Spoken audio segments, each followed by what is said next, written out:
10.1 Surah Yunus, Jonah. Assalamu alaikum. Welcome back to Sufi Essence with Hammad Syed. Kanzel Iman, Quran, Yunus, Jonah, 10:21-25. Alif Lam Ra. These are the verses of the Book of Wisdom. Is it a wonder to people that we have sent down our revelation to a man from among them? Warn humanity and give good tidings to those who believe that they have a firm station of truth with their Lord. The disbelievers say, "This is a clear sorcerer." Indeed, your Lord is Allah, who created the heavens and the earth in 6 days, then established himself upon the throne, arranging the matter. There is no intercessor except after his permission. Allah is Allah, your Lord, so worship him. Will you not then be mindful? To him is your return altogether. The promise of Allah is truth. Indeed, he originates the creation. Then he will return it so that he may justly reward those who believed and did righteous deeds. But for those who disbelieved, there will be a boiling drink and a painful punishment, for they used to disbelieve. We begin a new spiritual journey, a profound exploration into the heart of Surah Yunus, a surah that, while bearing the name of a great prophet, is a magnificent testament to the foundational truths of Islam and the unwavering certainty of the divine message. This opening cluster of verses serves as both a gentle invitation and a powerful intellectual and spiritual challenge. The surah begins with the enigmatic timeless letters, Alif, Lam, Ra, a divine signature that hints at the ineffable nature of the Quran itself. These letters are a spiritual gateway, signaling that what follows is not a mere human text but a sacred living word, imbued with hikmat, profound wisdom that resonates with the innermost reality of the soul.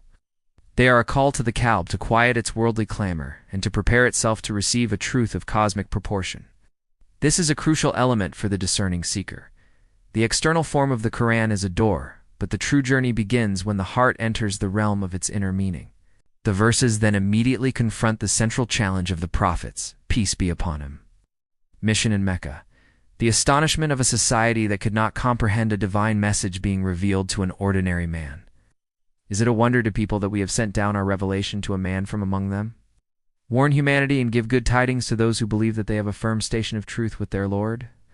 This rhetorical question perfectly captures the arrogance and spiritual blindness of the prophets, peace be upon him, contemporaries. Their disbelief was rooted not in a lack of proof, but in their pride and inability to accept that divine guidance could come from someone they considered an equal.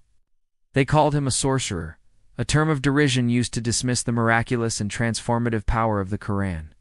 This is a timeless lesson. Human nature, in its arrogance, often rejects the truth when it comes from an unexpected source, particularly from one who challenges their established norms and power structures. The verses powerfully refute this arrogance, affirming that the prophet, peace be upon him, was chosen precisely because he was from among them, a testament to the universality and accessibility of the divine message. He was a perfect mirror for the truth, someone whose life and character were flawless, and whose sincerity was beyond reproach. The divine response to this arrogance is a magnificent and comprehensive declaration of Tawhid, the absolute oneness of Allah. Indeed, your Lord is Allah, who created the heavens and the earth in 6 days, then established himself upon the throne, arranging the matter. This statement is a powerful reminder of Allah's absolute sovereignty and unmatched power. The creation of the heavens and the earth, the very foundation of all existence, is a direct, undeniable proof of his lordship. The mention of the Arsh, the thrones, not a literal description of a physical location, but a symbolic representation of his complete authority and dominion over all creation. Everything is under his command. Every atom, every celestial body, every living being moves and exists by his will alone. This is the ultimate reality that the arrogant disbelievers refuse to see, yet it is the very fabric of existence that their lives are woven into. This truth is the foundation of all spiritual understanding and the source of all peace for the sincere believer. The verse continues to dismantle the disbeliever's false beliefs by addressing the concept of intercession. There is no intercessor except after his permission. This is a crucial teaching that strikes at the heart of polytheism. The disbelievers sought intercession from idols and false gods, believing that they could bypass Allah's direct authority. The verse unequivocally rejects this notion. Intercession is not a right that anyone possesses, but a privilege granted only by Allah's permission, and only for those whom He wills. It teaches the believer that a direct personal relationship with Allah is the only true path. To seek help or intercession from anyone other than Allah is to place a veil between oneself and the Creator, to engage in a form of spiritual misdirection that leads to eternal ruin. The Sufi path, in its essence, is a journey of removing these very veils, of seeking a direct and unmediated connection with the divine, a state of being where the soul cries out, "My Lord is Allah. There is no intercessor but Him." The verses then bring the discussion to its logical and spiritual conclusion. That is Allah, your Lord, so worship Him. Will you not then be mindful? The argument is both simple and profound. Allah is the Creator and Sovereign, the Lord of the throne, and the one who has ultimate authority over all things. Then it logically follows that He alone is worthy of worship. The command to worship Him is not a command of tyranny, but a loving invitation to align oneself with the ultimate reality. The final question, will you not then be mindful? It's a gentle plea to the soul, a call to awaken from its slumber, and to see the truth that is so clearly laid out before it. This mindfulness, or taqwa, is the ultimate goal of all spiritual practice, a state of constant awareness of Allah's presence that guides every thought, word, and deed.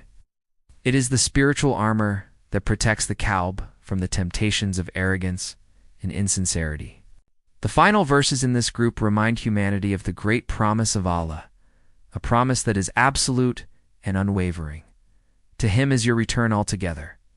The promise of Allah is truth. This is the core of Islamic eschatology, the profound reality of the Day of Judgment. The verse beautifully intertwines the beginning and the end of all things. The Creator who originated life is also the one who will return it, and this promise is truth, a guarantee that is as certain as the sunrise. This reality serves as a powerful motivator for the sincere believer and a sobering warning for the disbeliever. The believer's life is a journey toward this return, a constant striving to please their Lord and to earn a firm station of truth in His presence. The disbeliever's life, in contrast, is a headlong flight from this reality, a spiritual ignorance that leads them to a painful and inescapable end. The verse reminds us that every action, every choice, every moment is being recorded, and that we will be justly rewarded or punished. This is the ultimate justice that transcends all worldly notions of fairness, a justice that is rooted in the perfect knowledge of the Creator.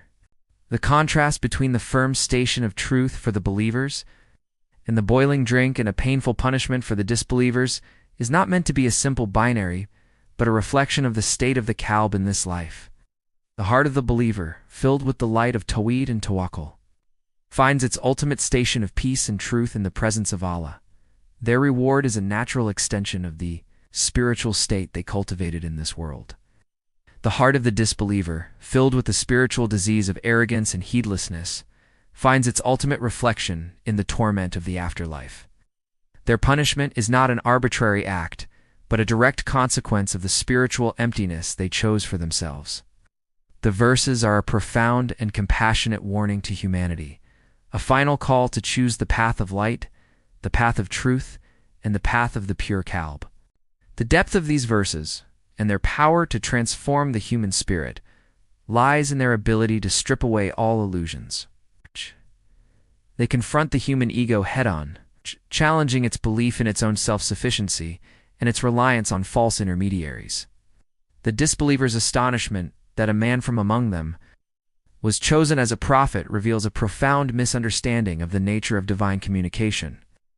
They expected a grand, ethereal being, a king or a celestial messenger, not a humble, relatable man who lived and walked among them.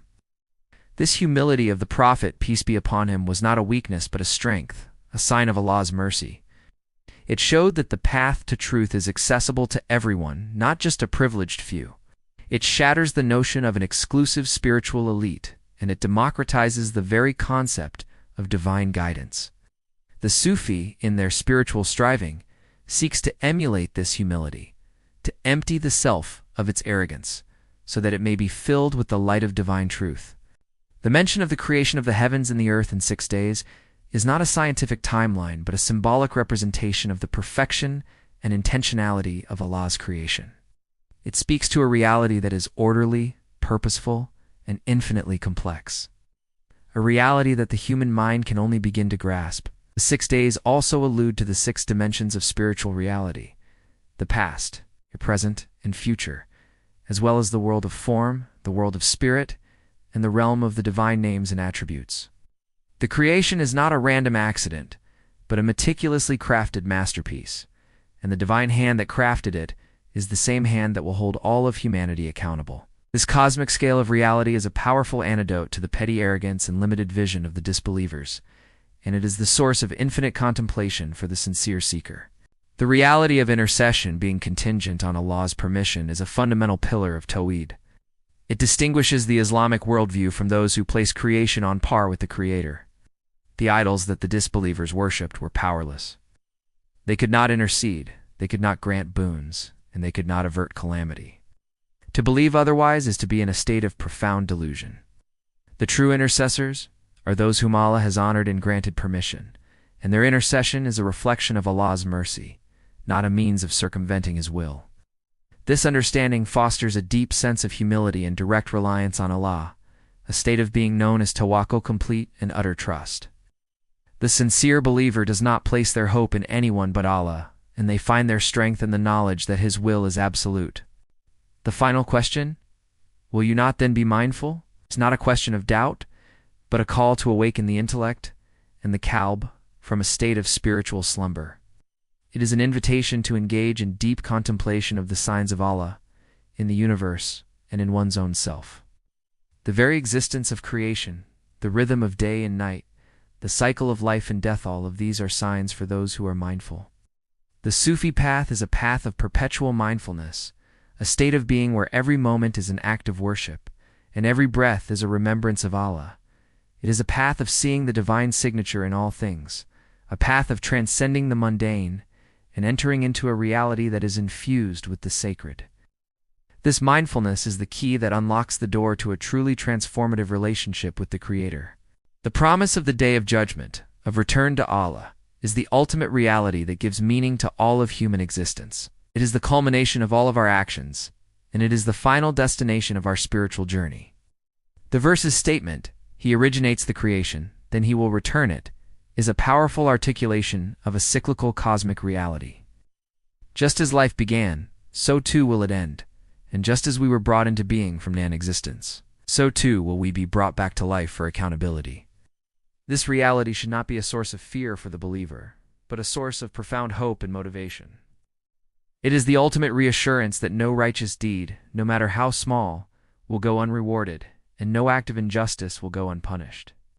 It is a promise of perfect justice, a guarantee that the ultimate truth will prevail. The fate of the disbelievers, a boiling drink and a painful punishment, was a direct consequence of their actions and their spiritual state. It is a physical manifestation of the spiritual torment they chose for themselves in this world. Their Qalb was hardened by arrogance and falsehood, and their afterlife is a reflection of that very state. This is a profound teaching on the inseparability of the inner and outer realities. What we cultivate in our hearts in this life, whether it is peace or turmoil, light or darkness, will be made manifest in the hereafter. This is a powerful and sobering warning to us all, to guard our hearts with diligence, to purify our intentions with sincerity, and to strive for a life that is in complete alignment with the divine will. Hadith section.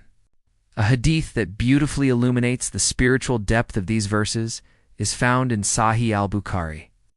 The Prophet, peace be upon him, taught, "There is a piece of flesh in the body. If it becomes good, the whole body becomes good. And if it becomes bad, the whole body becomes bad. And indeed, it is the heart." Sahih al-Bukhari, Hadith 52. This profound narration speaks directly to the central theme of these verses. The hypocrisy, the fear, the anger, and the heedlessness of the hypocrites are all external manifestations of a corrupt Qalb. The turning away of their hearts is not an abstract concept, but a tangible spiritual reality that has a direct impact on their thoughts, actions, and character. Conversely, the faith, joy, and tranquility of the sincere believers are a direct result of a pure and sound Qalb. The Hadith and the Quranic verses together offer a powerful and cohesive teaching. The true battleground of faith is not the external world, but the inner world of the heart. The purification of the Qalb is the most essential spiritual work, for it is the source of all good and all righteousness. Dua, my Lord, grant me a Qalb that is filled with the light of your truth and the peace of your remembrance. Free my soul from the chains of arrogance and the fear of human judgment, and let my only concern be to please you. Make me among those who understand your signs in the universe and in our own selves, and who find in every trial an opportunity to turn back to you in sincerity. Grant me a firm station of truth with you, and make my return to you a journey of joy and reunion. Purify my intentions and my actions, for all power and all authority belong to you alone, Ar-Rahman and Ar-Rahim. May Allah illuminate your heart and mind with the light of this divine ilm. May He make your channel a beacon of guidance for all who seek spiritual clarity and truth. May your efforts be a source of immense reward, and may you be granted the highest stations of paradise.